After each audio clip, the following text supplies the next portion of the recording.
El siguiente sermón es presentado por la Iglesia Bautista Reformada Antorcha en Guatemala. Para más información o para comunicarte con nosotros, visita nuestra página web www.iglesiantorcha.org. Eso es www.iglesiantorcha.org. Y hermanos, para esta última sesión quiero que por favor me acompañen al Evangelio de Juan, capítulo 1.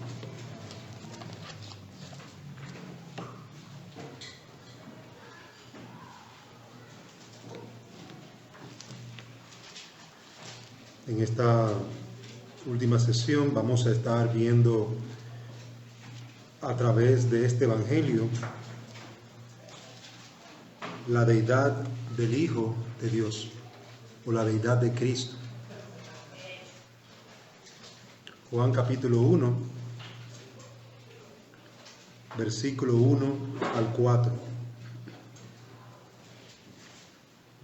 Leo. En el principio existía el Verbo, y el Verbo estaba con Dios, y el Verbo era Dios. Él estaba en el principio con Dios. Todas las cosas fueron hechas por medio de Él, y sin Él nada de lo que ha sido hecho fue hecho.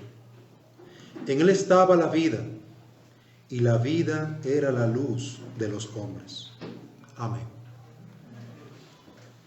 Los versículos que nosotros leímos se están concentrando en la persona del Hijo de Dios. Usted sigue leyendo tranquilamente en ese Evangelio y usted va a notar que se hizo carne. ¿Qué es eso? Hubo un cambio. Este Evangelio, al igual el Evangelio de Juan, tiene como objetivo que las personas entiendan, crean que Jesucristo es el Hijo de Dios. Usted lo puede encontrar en Juan 20:31. Agarre ese pasaje, déjelo ahí y vaya conmigo y lea Juan 20:31 y verá que estas señales que Juan escribió tenían como fin esto. Juan 20:30. Y muchas otras señales hizo también Jesús en presencia de sus discípulos, que no están escritas en este libro, pero éstas se han escrito para que creáis que Jesús es el Cristo, el Hijo de Dios, y para que al creer tengáis vida en su nombre. Juan escribió con un propósito bien definido. Yo le voy a escribir este documento a estas personas para que ellos crean que Jesús es el Hijo de Dios y reciban a través de esa fe vida eterna, salvación. Queridos hermanos, y por eso Juan comienza su evangelio muy diferente a los demás evangelistas. Mateo muestra a Jesús como aquel rey esperado, aquel maestro que instruía a las personas. Por eso va a encontrar el sermón más largo de los 4 evangelios en Mateo, el Sermón del Monte. Y porque él quiso demostrarle a los judíos que Jesús era el que la Escritura había prometido. Y usted encuentra en el Evangelio de Mateo, está escrito, como está escrito por el profeta, como está escrito en los Salmos.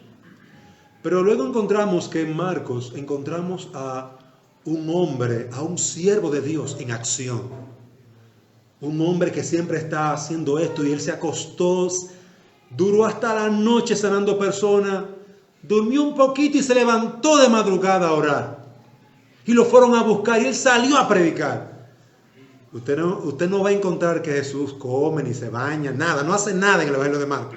Es predicar, servir, porque ahí mostraba a Jesús como aquel siervo, aquel Mesías de Dios en acción, que vino a buscar a los pecadores. Y luego encontramos en el Evangelio de Lucas a ese Señor, a ese Salvador misericordioso. Y usted va a encontrar que habla mucho de las mujeres. de los niños, el cuidado por todos los necesitados. Porque Lucas hace un énfasis muy especial en la obra hacia los enfermos. Obviamente él trató muchos detalles, como el nacimiento de él, nacimiento virginal, nacimiento de Juan el Bautista, muchos detalles porque Lucas era un hombre educado y pudo investigar, buscó, y entonces pudo ilustrar más la vida del Señor a través de las personas que aún estaban vivas. Y entonces encontramos ahora el Evangelio de Juan. ¿De qué vas a hablar, Juan? Yo te voy a hablar de una persona que no es un siervo. Te voy a hablar de una persona que no es común. Te voy a hablar de Dios mismo. Y Juan enfoca su evangelio no en el nacimiento de Jesús, como Lucas, no en la genealogía, como Mateo, sino que se va a la eternidad. Se va más atrás todavía. Y dice, en el principio existía el verbo. ¿Principio de qué? Principio de la creación. En el inicio de todo era el verbo. Y el verbo estaba con Dios. Y el verbo era Dios. Entonces, ese enfoque, uno diría, Juan, ¿de qué tú me estás hablando? ¿Me estás hablando de Dios? Sí, estoy hablando de Dios. Y yo quiero que usted vea esto desde el punto de vista de Juan. Te estoy hablando de Dios, pero no te estoy hablando del Padre. No te estoy hablando del Espíritu Santo. Y si usted observa, usted verá que hace una distinción entre el Verbo y Dios. Aunque dice que el Verbo es Dios, pero también hace una distinción entre ambos. Ambos son Dios, pero hay una distinción entre ellos. El Verbo se hizo carne. Usted busca versículo 14 y lo sobresalta. Pero no venimos hablando de Dios, no venimos hablando de una persona. Sí, se hizo hombre.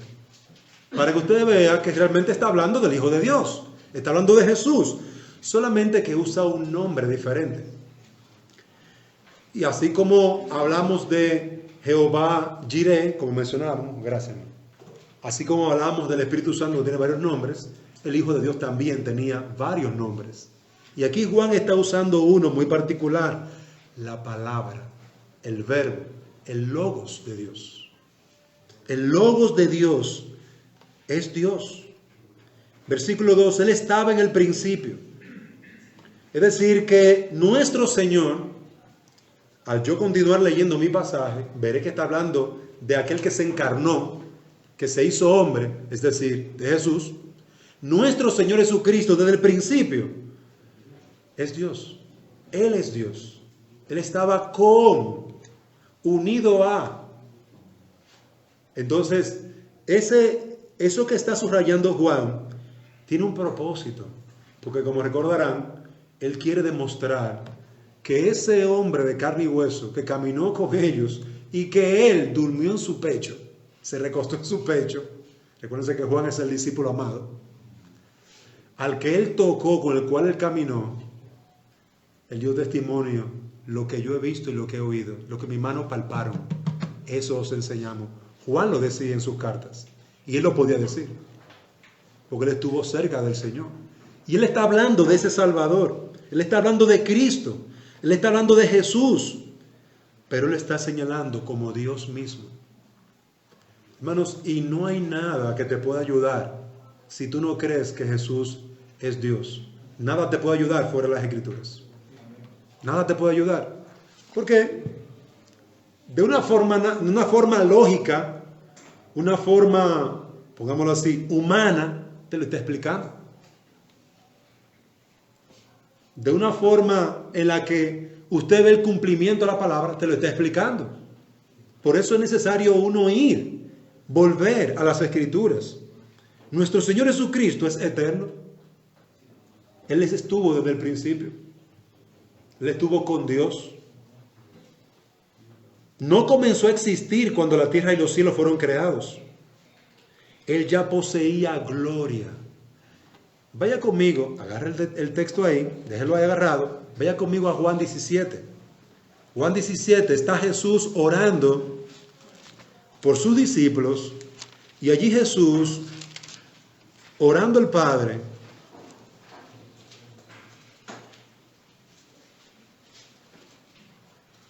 Versículo 24 dice, Juan 17, 24, Padre, quiero que los que me has dado estén también conmigo donde yo estoy, para que vean mi gloria. Juan 17, 24, la gloria que me has dado, porque me has amado desde antes de la fundación del mundo. Es decir, desde antes de la fundación del mundo, Jesucristo estaba en la Trinidad, Padre y Espíritu Santo estaban juntos. Y Él poseía toda gloria, toda alabanza. Los ángeles le rendían culto, alabanza y adoración a Él. Y Él está orando aquí, Padre, yo quiero que mis discípulos estén conmigo. Y este capítulo, de manera particular, es consolador. Porque, ¿dónde tú y yo vamos a estar cuando partamos? En la gloria. Contemplando la gloria de nuestro Salvador. La gloria que Él tuvo desde el principio. Volviendo a Juan capítulo 1, esa gloria que Él poseía desde el principio, amados hermanos, la poseía por cuanto Él es Dios, el eterno. Nuestro Señor Jesucristo es verdadero Dios. Dios era la palabra. Dios es la palabra. No es meramente un ángel creado o un ser inferior al Padre que ha recibido de Él poder para redimir a los pecadores. No. Es Dios perfecto, igual al Padre en cuanto a la divinidad, coeterno. Y esas palabras las escuchamos en los mensajes anteriores. Igual, semejante, poseyendo la misma gloria y poder. Y Juan está diciendo esto, testificándole a esto a los hombres. Ese hombre que ustedes crucificaron, ese mismo hombre es Dios. Filipenses 2:6, también lo mencionó el pastor, nos da un testimonio interesante. Lo voy a leer para resaltar algunos detalles. Solamente voy a resaltar un versículo, el versículo 6, Filipenses 2:6. Hablando de Jesús, dice, el cual, aunque existía en forma de Dios, no consideró el ser igual a Dios como algo a que aferrarse. Para los que tienen la Biblia de la Biblia Reina Valera, siendo en forma de Dios. La palabra siendo, aquí en la Biblia de las Américas, existía, puede traducirse como existiendo. Es decir, la de las Américas lo traduce un poquito más apegado al original. Existiendo. Es decir, con toda la gloria, majestad, poder y autoridad, eternidad, omnipotencia, omnisciencia, poseyendo todo eso. Y es lo que está diciendo el pasaje. Poseyendo todo eso. Jesús poseía todo eso. Y es una evidencia de su deidad. Él es Dios porque Él posee toda característica, todo atributo, al igual como el Espíritu Santo, al igual como el Padre. Y eso es lo que Juan en el capítulo 1 está diciendo. Él es el eterno. Él es el todopoderoso. Jesucristo es Dios. Hay una unidad en el Padre, en el Hijo y el Espíritu Santo. Poseen la misma esencia divina. Él es Dios perfecto, igual al Padre, coeterno con Él. Siendo, dice Filipenses 2:6. Pero también hay otra palabra, dice, en forma de Dios. Esta segunda expresión, la palabra forma, es la traducción del vocablo griego morfe. En el idioma castellano es forma, apariencia. Para nosotros en el castellano, la apariencia puede ser diferente a lo que realmente hay en lo interno, ¿verdad? En el griego no. En el idioma original, lo que era externamente mostraba lo que era internamente. Entonces hay esa diferencia en nuestro idioma. Siendo forma. Es decir, que él tenía la parte externa solamente. Así es como nosotros hablamos. Pero en el idioma original no está diciendo eso. En el idioma original está diciendo, todas las características externas revelan lo que él es internamente, teniendo forma de Dios. Todo lo que él revela en su poder y gracia es lo que él es. Entonces, cuando dice el pasaje, en forma de Dios, con toda esa gracia y todo ese poder, es porque él es Dios. Es porque él posee esto. Entonces, está señalando nuevamente la deidad del Hijo de Dios. Porque él puede, así como el Padre, según Juan capítulo 5, levantar los muertos. Porque él puede resucitar a los muertos, como el Padre. Es que él es Dios. Por eso los judíos cada vez que él decía, yo soy hijo de Dios, lo querían matar. Hermano, estaban entendiendo lo que él quería decir. Tú estás diciendo que tú eres el eterno, el todopoderoso, el omnisciente. Ni nosotros nos atrevemos a escribir su nombre. Tú eres ese. Desde el punto de vista judío, de una vez cogían piedra. Vamos a pedrearlo. Nosotros lo decimos tanto que no le damos como el peso que esto tiene. Pero cuando un impío desprecia al Hijo de Dios, está despreciando a Dios. Y cuando tú y yo pecamos contra el Hijo de Dios, cuando tú y yo desobedecemos su palabra, la palabra del Hijo de Dios, el pecado es terrible. Hermano, por eso es tan importante uno pedirle al Señor, concédeme recibir interiormente todo esto, porque es seria. Y todos nosotros necesitamos ver la bendición que es conocer esto, pero también la seriedad de este asunto. El Eterno, el Todopoderoso, se hizo carne. Yo no entiendo eso. Pero gloria a Dios que no tengo que entenderlo completamente. Gloria a Dios, porque si fuera eso, ninguno fuéramos salvos. Gracias al Señor. Y en último lugar, dice Filipenses 2:6, por último la expresión, el ser igual a Dios. Jesús no consideró el ser igual a Dios, siendo Él Dios. Es decir, Él está partiendo del hecho de que Él es Dios. Pablo tiene como un hecho de que Jesús es Dios. Es decir, la estructura gramatical que él usa aquí es dando por hecho de que si él tiene las cualidades, los atributos de Dios, es porque es Dios. ¿Quién de aquí es omnisciente? ¿Quién de aquí es todopoderoso? ¿Quién de aquí es eterno? ¿Quién? Nadie. Pues ustedes no son Dios, ni yo tampoco. Ven, si tú no tienes esas cualidades, esos atributos, tú no lo eres. Obviamente, debo reconocer que Dios ha dado tributos comunicables.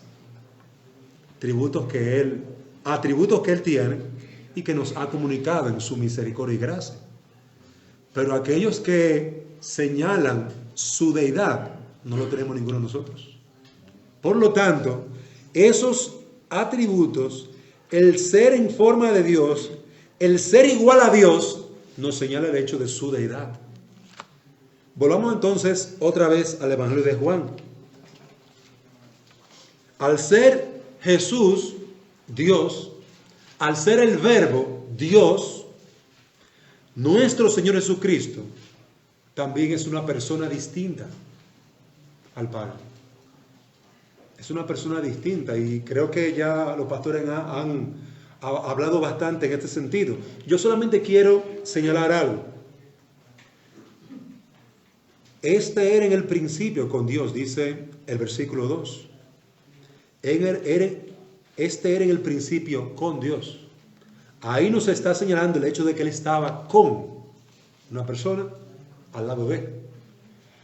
Y lo que nos está subrayando es la distinción. No es una mezcla, una mezcolanza en la que todo está como cuando, gracias a las hermanas por el café, pero se los dañé porque le eché azúcar y también le eché la crema. Ya dejó de ser el café negro. Ahora una mezcla, ¿verdad? Dios no es una mezcla. Ya se ha hablado de la simplicidad de Dios. Él es purísimo. No hay mezcla en Él. Él no va a cambiar nunca. Y gloria a Dios. Porque por eso que somos salvos. Porque Él no cambia. Lo que Él ha dicho que Él hará, tendré misericordia. Esa, hermano, es de lo que el pecador que ha visto su pecado se agarra, se abraza ahí. Suéltate que tú vas a morir. Él ha prometido que tendrá misericordia. Y Él es fiel. Él es fiel. Por eso que nuestra esperanza es en Él. Pero Cristo es una persona distinta. Donde quiera que estuviese Dios el Padre por toda la eternidad, allí estuvo también la palabra, el Logos, el Verbo, el Hijo de Dios. Y también estuvo el Espíritu Santo. Porque son un solo Dios. Hermano, y en esto que hemos estado hablando, ahí tenemos que pedirle al Señor que nos ayude a poder ver que toda obra que el Espíritu hace no la está haciendo solo. Esa es su actividad, su trabajo. Pero el Padre y el Hijo están con Él, apoyando. Es decir, son uno en propósito. Digo apoyando porque son uno en propósito, pero son un solo Dios. Todo lo que el Hijo hizo, lo hizo con el Padre y con el Espíritu Santo. Todo lo que el Padre ha hecho, lo ha hecho con el Hijo y el Espíritu Santo. Pero quiero por favor que tengan esta idea, y al mismo tiempo Dios en su economía divina, en la forma en cómo Él ha estado trabajando en la obra de la redención y que se ha revelado en su palabra, es que vemos como que hay un trabajo que hay en cada uno, y es lo que hemos estado conversando en cuanto al Espíritu Santo y también en cuanto al Hijo de Dios. Quiero también, hermanos, que nosotros veamos que nuestro pasaje dice en el versículo 3, todas las cosas por Él fueron hechas. ¿Quién es el creador? Dios. El Dios Trino es el creador. Y cuando yo hablo de Dios, tengo que recordar que estoy hablando del Padre, del Hijo y del Espíritu Santo. Cuando usted encuentra en las Escrituras que el Padre estuvo creando, te dice amén. Y luego encuentra el Hijo es el creador. Amén, también diga. Porque el Hijo es el creador. No porque el Espíritu Santo estaba creando. Pero ¿y quién es por fin? También es el creador. Son uno. Son uno. Los tres estaban actuando poderosamente en su creación. Y como vimos hace una hora, se tomó del polvo al hombre y el Espíritu le dio vida. Es un solo acto. Se va a salvar a pecadores.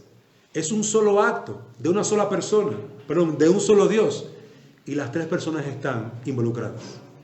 Un solo acto, un solo propósito, una sola voluntad actuando.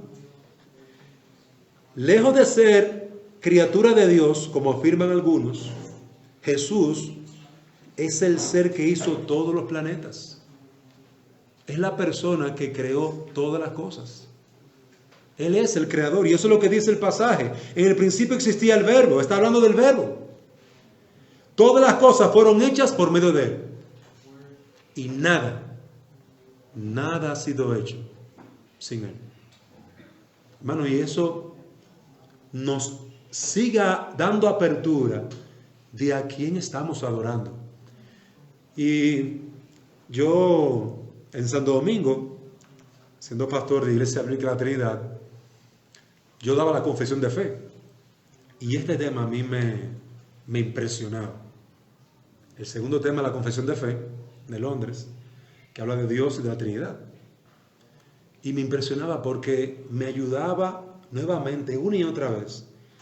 ¿A quién te estás acercando a adorar? ¿Tú te crees que Él es como tú? ¿Tú crees que Él va a oír lo que tú estás pidiendo? ¿Tú crees que tú eres merecedor de acercarte en alabanza a Él? ¿Tú crees que Él es del tamaño tuyo? Cuando yo leía eso, infinito, todopoderoso, santo, misericordioso, sapientísimo, libérrimo, yo decía, yo le preguntaba, como le pregunté a ustedes, ¿quién de ustedes es alguno de esas cosas? Yo siempre le pregunto a los hermanos, ¿quién de ustedes hace? Hermanos, solamente Él merece, mire, que nos arrodillemos y nos postremos y le adoremos.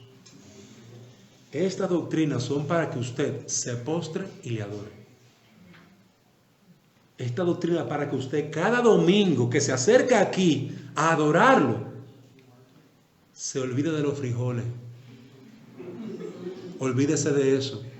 Olvídese de la carne, de la pizza. Olvídese del primo que la va a llamar porque entonces va a venir tarde. Olvídese de eso. Agarre su celular, póngalo en vibrador o en silencio y acérquese a un Dios que cuando los ángeles lo adoraban se tapaban los ojos, se tapaban los pies y decían: Santo, Santo, Santo, Jehová de los ejércitos, toda la tierra está llena de tu gloria. Hermanos, delante de ese Dios tú vienes a adorar.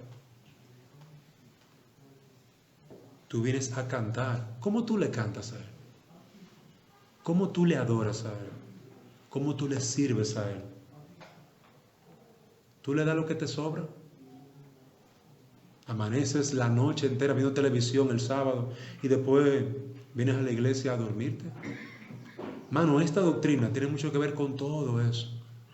Porque el Dios de tu cabecita no es el Dios de la Biblia.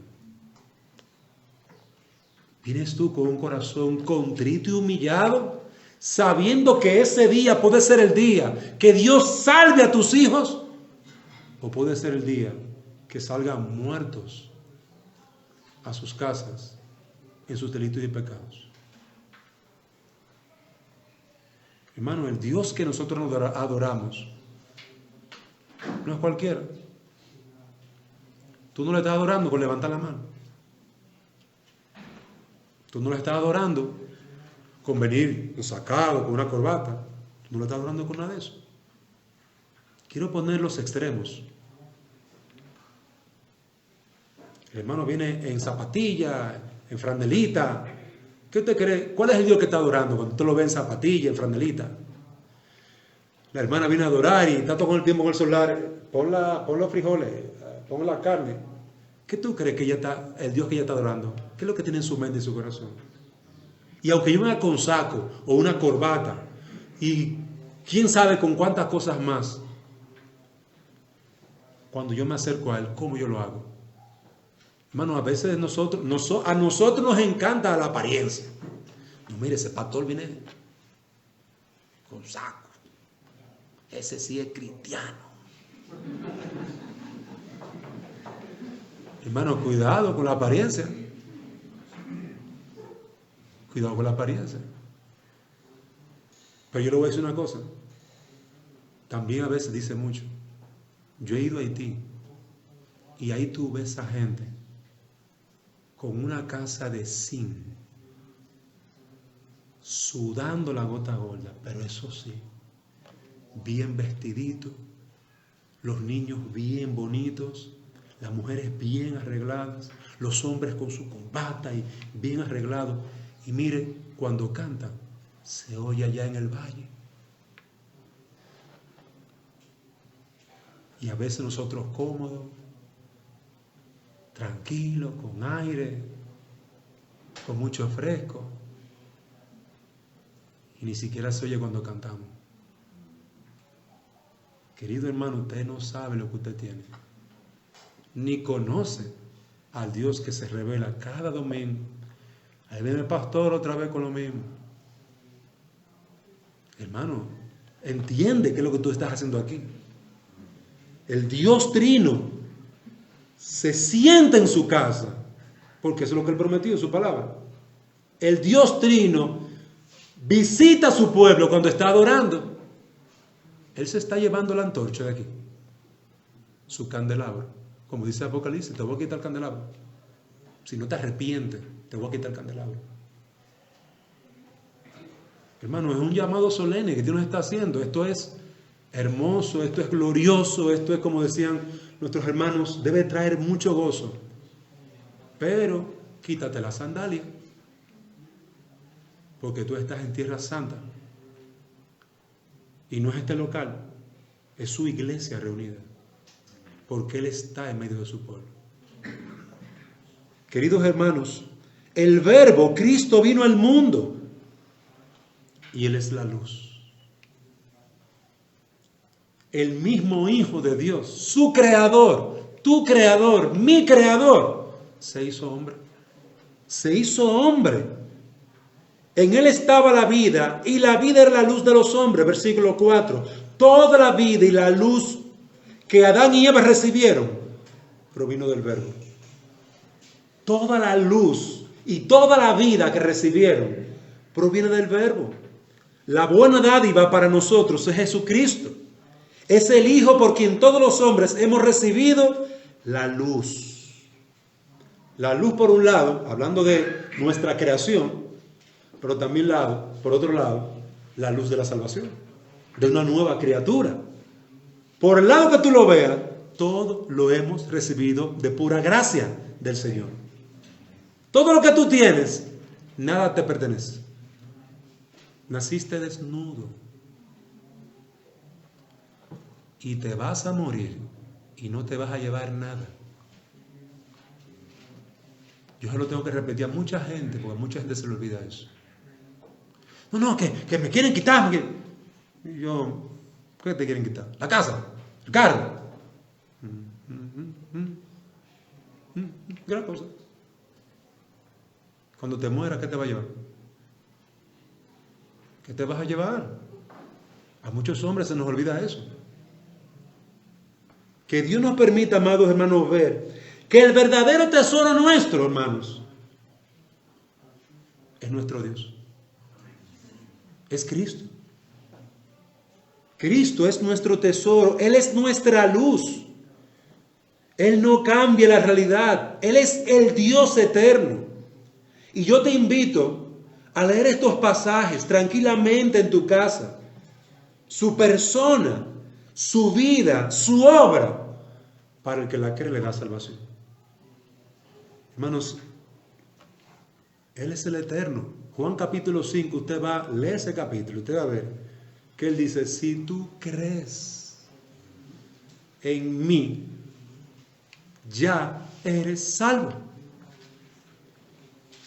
Yo quiero que usted vea la diferencia en este ejemplo. Si yo le prometo a usted que voy a hacer algo, eso depende de muchas cosas. Si está lloviendo, la circunstancia, mi condición emocional, depende de muchas cosas. Yo soy muy débil, muy frágil. Pero si el Hijo de Dios, si Dios mismo te promete algo, eso se va a cumplir. Aunque el cielo y la tierra se caigan. Se va a cumplir, su palabra se va a cumplir. Ni una tilde se va a dejar de cumplir. Todo se va a cumplir al pie de la letra. Y si Él prometió que si tú simplemente confías en Él, crees en Él, ya eres salvo. Él te está dando un camino, mira, claro, seguro y sencillo. Antes de yo conocer el Evangelio, yo estaba dispuesto a ir de rodillas a donde fuera por mi salvación. Un sacrificio. Dios necesita sacrificios. Eso es lo que me habían enseñado. Dios necesita esfuerzo que yo haga. Y cuando leí la Biblia, sorpresa de sorpresa, no era necesario el sacrificio. Ya se había hecho un sacrificio. El sacrificio del Hijo de Dios. Ya Él había hecho una sola obra y era suficiente. Pero amados hermanos, observemos que ese verbo vino a traernos la luz para que no andemos en oscuridad. Y tú puedes estar seguro de que todo lo que Él ha dicho es la verdad. Y Él, el que no miente, lo va a cumplir. El mejor ejemplo que siempre me da consolación dentro de mi incredulidad es de Abraham. Vas a tener un hijo. Hermano, pasaron 25 años. Yo no soy quien para juzgar a Abraham, pero él dudó mucho. Y miren, es el padre de la fe. Pero el hombre aceptó a una mujer, una esclava. ¿Recuerdan ese pedacito de la historia de Abraham? Él es el padre de la fe, pero aceptó una esclava para tener un hijo. Porque Dios, señores, tu promesa como que no se cumple. Hermano, y mire qué triste, su mujer lo motivó. La incredulidad de su esposa empujó al hombre a un lío. Y después los dos estaban en el lío. Y después la mujer era la que quería. Tú eres culpable de este esclavo. Tú fuiste que me lo entregaste. Ese es tu esclavo. Queridos hermanos, nosotros tenemos lucha contra nuestra incredulidad. Pero hermano, a pesar de la incredulidad de Abraham y de Sara, Dios cumplió su promesa. En su tiempo. Para que Abraham viera que no dependía de su virilidad, ni dependía de Sara, que tuvo un hijo a los 90 años. No dependía de ninguno de los dos. Queridos hermanos, Dios, Cristo, va a cumplir su promesa. Por eso, lea los evangelios, los 4 evangelios, léalos, viendo a Dios entre nosotros, Emmanuel, caminando con nosotros, revelando su gloria, gloria como del unigénito del Padre, gloria como del Hijo de Dios. Queridos hermanos, que Dios nos permita poder vivir la verdad como lo que es Dios entre nosotros. Él se reveló. Y el Evangelio de Juan nos da testimonio. Filipenses nos da testimonio. Toda la Escritura, desde el Antiguo Testamento, Génesis 3:15. Y usted puede seguir buscando pasajes. Y le va a dar testimonio de que ese hombre, porque es 100% un hombre, también es 100% Dios. 100% Dios. Por lo tanto, procura que no solo hoy, sino cada día, tú mantengas una conciencia clara de que Emmanuel, el Verbo, Él es la fuente, el único medio que Dios acepta para su servicio, su adoración. Él es el único medio que Él acepta para tu salvación. No hay otro medio. Emmanuel. Y en último lugar, amados hermanos, ¿por qué el Verbo Cristo vino al mundo? Versículo 4. En Él estaba la vida. Y la vida era la luz de los hombres.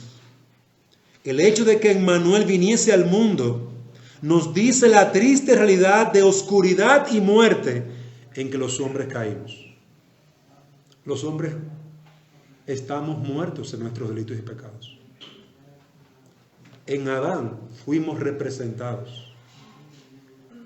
En Adán hemos muerto. En Adán pecamos. Tú eres pecador porque fuiste representado en Adán delante de Dios.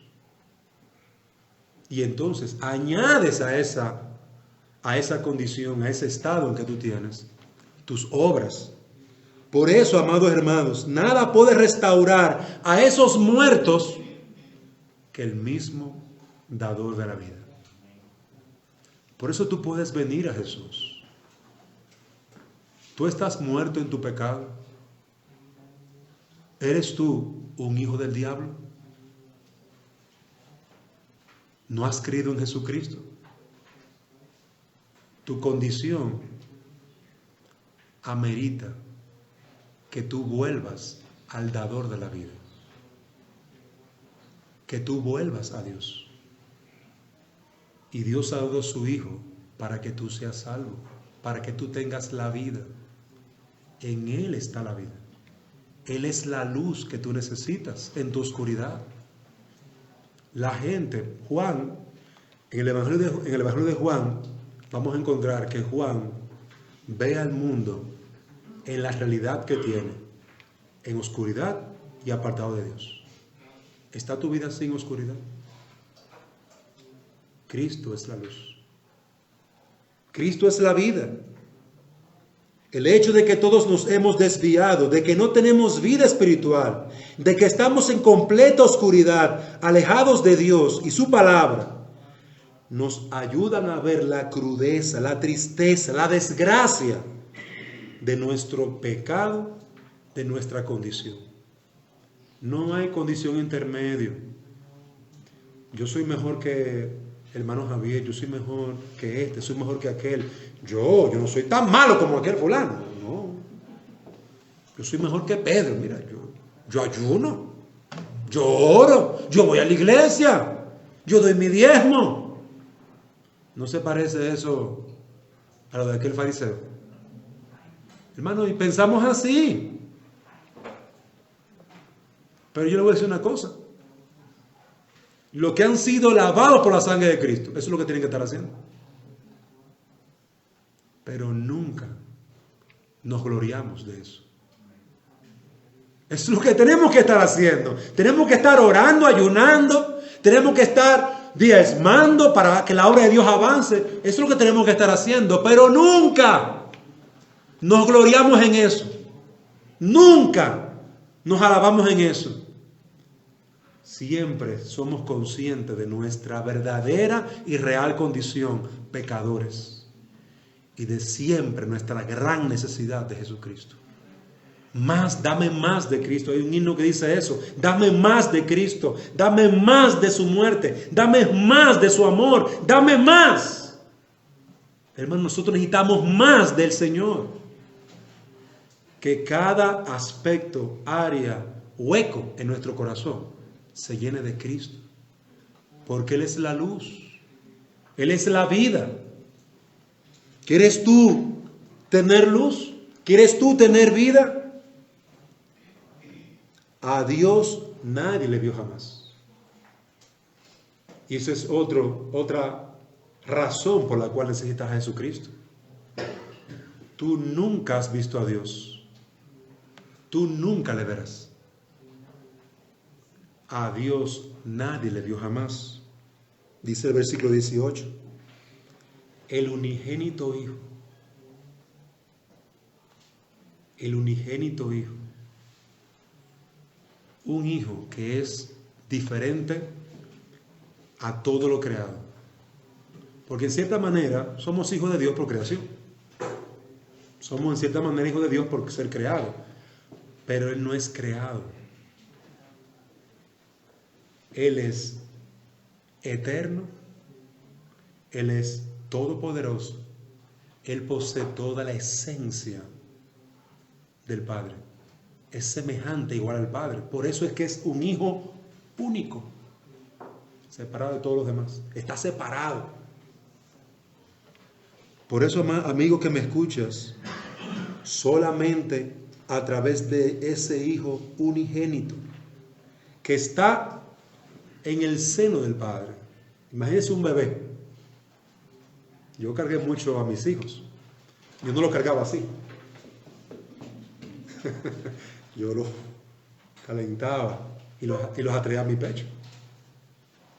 Igualmente cada uno de ustedes, cuando cargan a sus hijos, aún a los grandes, usted le hace así. Mi hijo, cerca de mí. Así está Cristo. Apegado al Padre, unido al Padre. Solamente Él le da a conocer. Nadie ha visto jamás a Dios. Y pasará la eternidad, si tú no crees en Él, lejos, en un infierno eterno, sin Él. Si tú vienes a Cristo Él sí está pegado al Padre, en el sentido de en el seno del Padre. Él sí es único, porque Él es hijo semejante al Padre. Él sí puede mediar por ti delante del Padre. Por eso es que Él es la piedra angular. Él es la piedra necesaria para tu salvación. Si tú lo desechas, cometiste el mismo error de los fariseos. Desechar la piedra central que mantiene todo unido en cuanto a la salvación, en cuanto a la luz, en cuanto a la vida que tú tanto necesitas. Querido hermano, te damos gracias por haber prestado atención y gracias a los hermanos que han organizado este tiempo. Que Dios nos conceda poder seguir animándonos, fortaleciéndonos a través de su palabra. Y yo sé que hemos visto pasajes muy conocidos, pero querido hermano, tenemos que volver una y otra vez a las Escrituras y ser llenados, sostenidos, interna, mental, espiritual, como usted lo quiera decir, en todo nuestro ser. Y sobre todo, que Dios te conceda, joven, amigo que estás aquí sin Cristo, la luz, la vida, el perdón de tus pecados. Vamos, hermanos, a orar. Gracias por escuchar este sermón desde el púlpito de la Iglesia Bautista Reformada Antorcha. Esperamos que haya sido de bendición para tu vida. Si deseas, puedes copiar o distribuir este sermón. Solo hazlo gratuitamente y sin alterar su contenido. Para más información o para comunicarte con nosotros, visita nuestra página web www.iglesiaantorcha.org. Eso es www.iglesiaantorcha.org.